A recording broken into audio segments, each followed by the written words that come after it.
Yeah, hi, I'm Aditi Goradia, director of Billimoria High School, Panchgani. It's a residential legacy school in Maharashtra.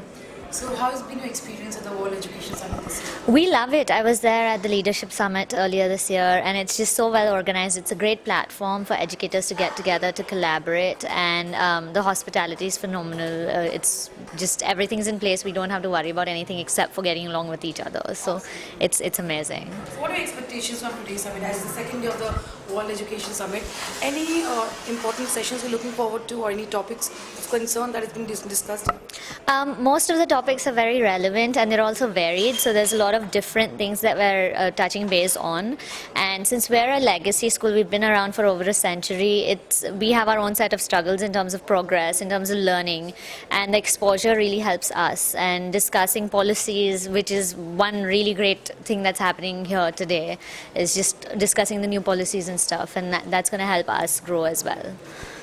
So with the education sector being the primary concern for everyone, including the government, in your opinion, what is the present scenario of the K-12 education system? It's growing.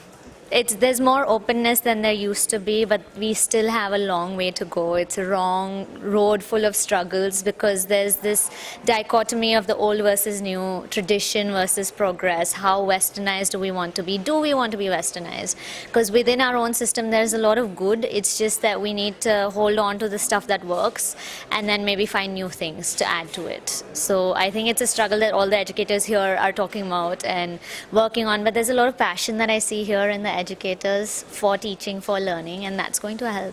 It's looking up. Yeah. So, as you mentioned, struggles in the industry, so many challenges, and also how we're actually moving away from conventional way of teaching. Yes. So, what other challenges do you still face, and that still are actually prevalent in the industry? So kids today are not what they used to be. They're very different. They're very wise. They're knowledgeable. They know about the world, but teachers and educators are still from the past. A lot of them are still trying to come into, and it's not like they're denying it, they're not rejecting it, but they have their own sets of struggles to bring in the progress, to accept the progress, and it's a fine balance because there's so much out there, it can get overwhelming for us to pick and choose what works for each school. And that's another reason why collaboration helps, because we put all our ideas in a pot and then pull out the ones that work for each of us. So, and that's where ELATS really helps. Great. So with the education policy and the government are actually taking reforms about it, how is it beneficial for the industry and in particular in your institution? It's giving us the freedom.